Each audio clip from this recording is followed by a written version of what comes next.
When I see Sister Judy, I see Kibaki. I know the rest of you, Kenneth David, are out here. Because it got to a stage where Judy was quite a presence.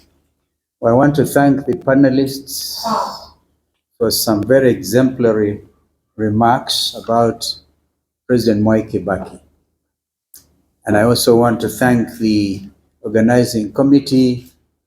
I will be short on protocol because I may be mentioning Ambassador Muthara in my remarks. I thought I should place this on record. And the reason is I didn't have the time because of, if you remember when we laid President Mwai Kibaki to rest, it was quite an occasion.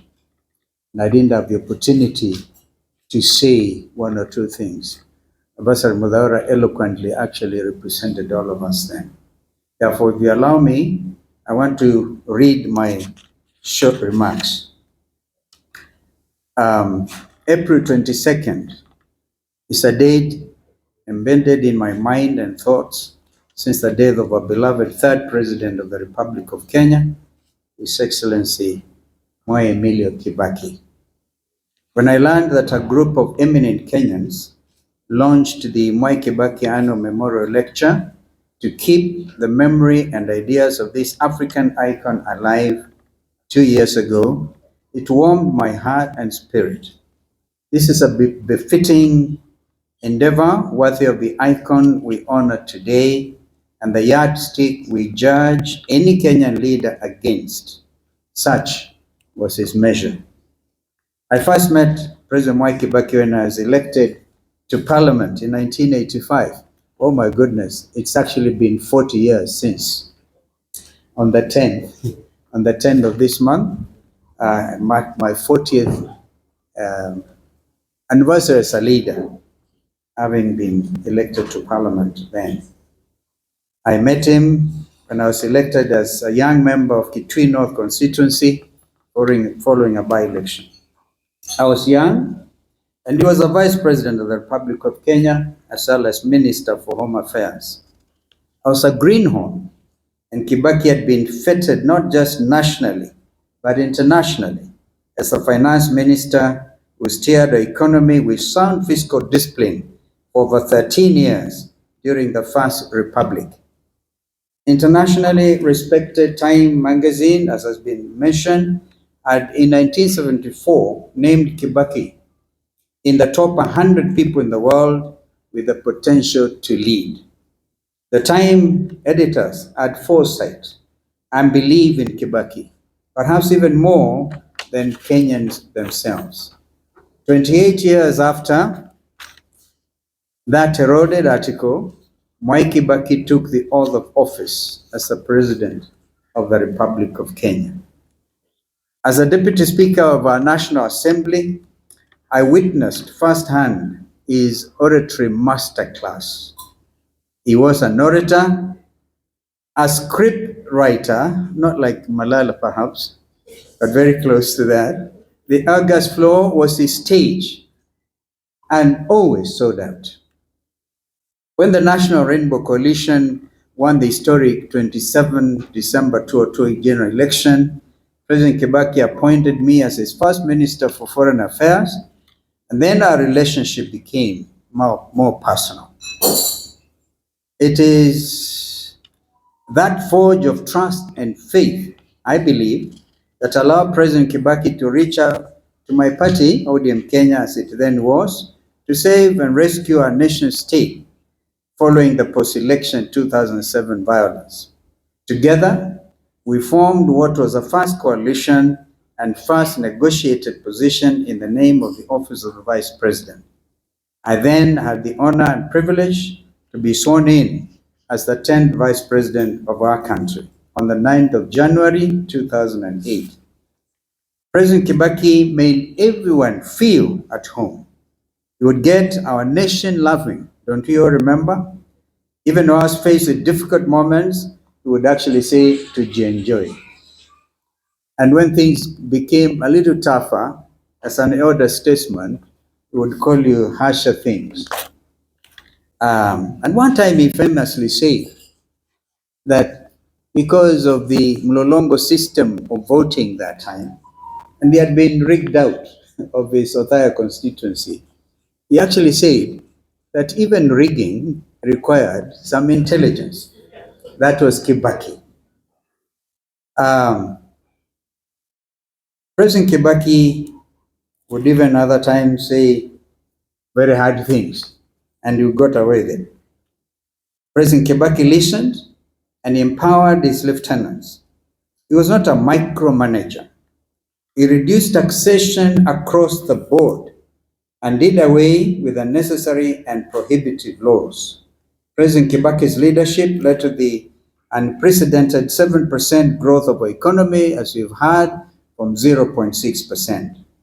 Our infrastructural growth was self-evident, as was the commitment to economic recovery strategy and Vision 2030, as we've just heard from men who worked very closely with him in that regard.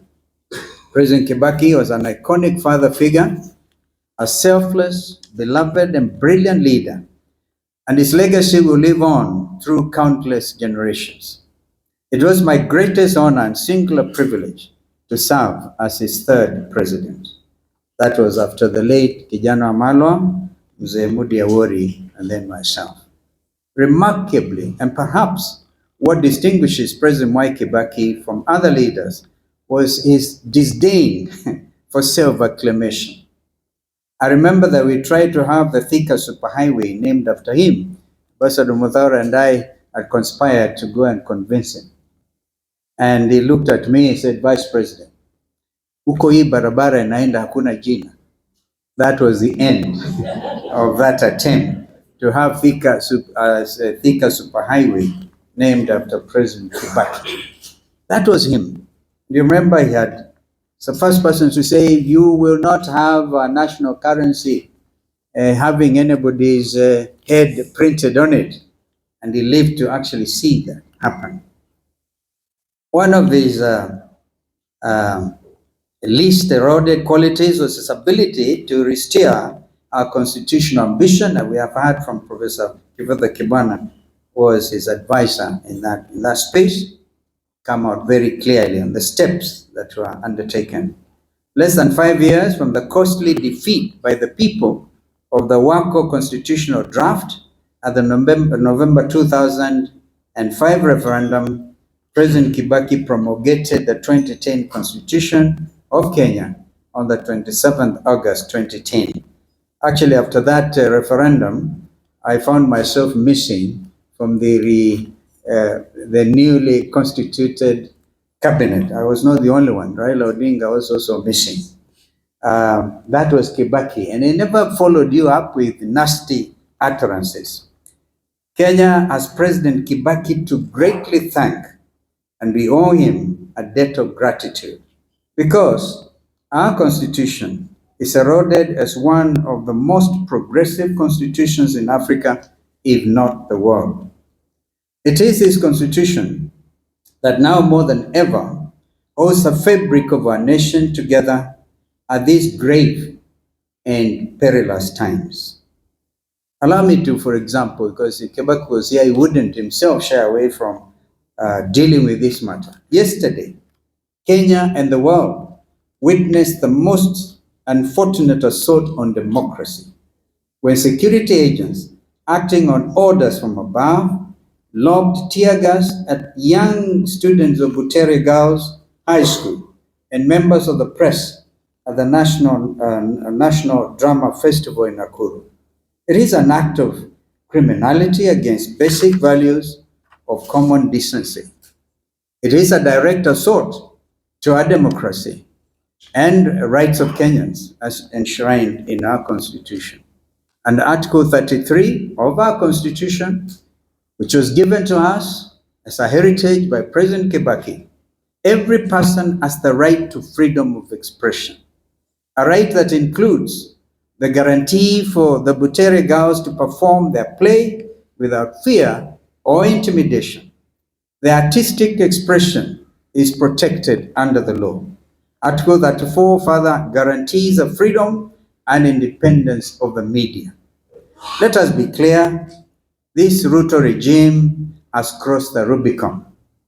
To the courageous students of Butere Girls, your resolve, even as you sang our national anthem in the face of riot gear and arms, has become a renewed symbol of hope, just like our Gen Zs. You are the true guardians of Kenya's future, bold, unyielding, and principled. Let it be known today as we honor President Kibaki, who promulgated our sacred document 15 years ago on August 27, 2010, that we will continue to defend the Constitution.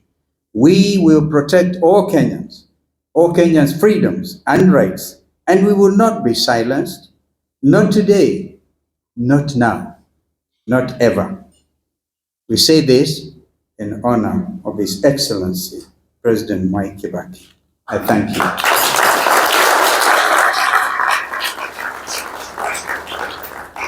Thank you very much, Your Excellency. I think you clap for him again. Thank you so much.